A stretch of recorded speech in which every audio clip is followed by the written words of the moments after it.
កីឡាករ Rio Ferdinand អតីតខ្សែការពាររបស់ក្លឹបបិសាចក្រហម Manchester United បាននិយាយថាគាត់ពិតជាមានការព្រួយបារម្ភចំពោះខ្សែប្រយុទ្ធ Benjamin Sesko បន្ទាប់ពីរងសម្ពាធការលេងដែលមិនមានទម្រង់លេងដ៏អស្ចារ្យនៅក្នុងការប្រកួត Manchester Derby ដែលបិសាចក្រហមត្រូវបានក្រុមម្ចាស់ផ្ទះ Mayhew Man City យកឈ្នះលើលទ្ធផល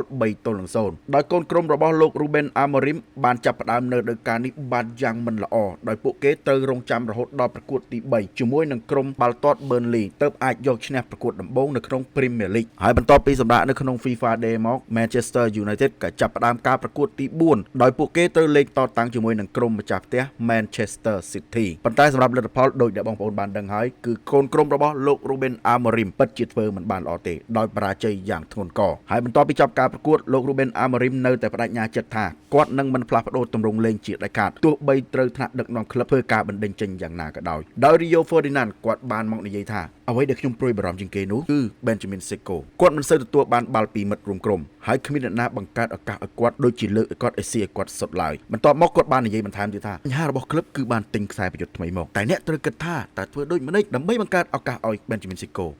Sesko ត្រូវការបាល់សម្រាប់ការសុទ្ធក៏ដូចជាការលេងចង្វាក់ជាមួយមិត្តរួមក្រុមប៉ុន្តែឥឡូវនេះគឺគ្មានទេសម្រាប់ Sesko ប្រសិនបើអ្នកមិនប្រញាប់ដោះស្រាយបញ្ហានេះទេអនាគតនឹងអាចអាក្រក់ជាងនេះវាគឺជារឿងដ៏អាម៉ាស់មួយដែលពេលឃើញក្រុម Manchester United លេងក្នុងទម្រង់បែបនេះយើងធ្លាប់ចាញ់ Manchester City មកហើយប៉ុន្តែពេលនេះគឺខុសគ្នាខ្លាំងណាស់ព្រោះមើលទៅយើងនៅក្នុងពេលនេះយើងមានភាពទន់ខ្សោយមានភាពទន់ជ្រាយគ្មានកម្លាំងប្រយុទ្ធហើយគ្មានអ្វីៗទាំងអស់សម្រាប់ធ្វើដាក់ Man City នៅតង់ទី1យើងនៅតែមានការប៉ុនប៉ងចុះ pressing ប៉ុន្តែអ្វីៗគឺមិនបានល្អទេហើយនៅចុងបញ្ចប់ដូចដែលយើងបានដឹងហើយលទ្ធផលគឺអាក្រក់មែនទែនអញ្ចឹងក្រុមបិសាចក្រហម Manchester United ប្រញាប់ត្រូវតែដោះស្រាយបញ្ហានេះជាមុនសិននេះគឺជាសម្ដីរបស់លោក Rio Ferdinand ចូលបងប្អូនមានគំនិតបែបណាតើយល់ស្របនឹងសម្ដីរបស់កីឡាករ Rio Ferdinand ដែរឬយ៉ាងណាបងប្អូនក៏អាចធ្វើការ comment នៅក្នុងវីដេអូខាងក្រោមនេះជាមួយ admin បានហើយសម្រាប់បងប្អូនដែលចង់ join channel Telegram ជាមួយ admin ក៏អាចធ្វើការចុច link ដែល admin បានធ្វើការដាក់នៅក្នុង profile របស់ admin ហើយសម្រាប់ពេលនេះ admin ក៏សូមធ្វើការជម្រាបលាតែមុននឹងចាក់ចេញសូមបងប្អូនជួយចុច like ចុច share ក៏ដូចជាចុច follow ឲ្យ admin ទាំងអស់គ្នាផងបាទ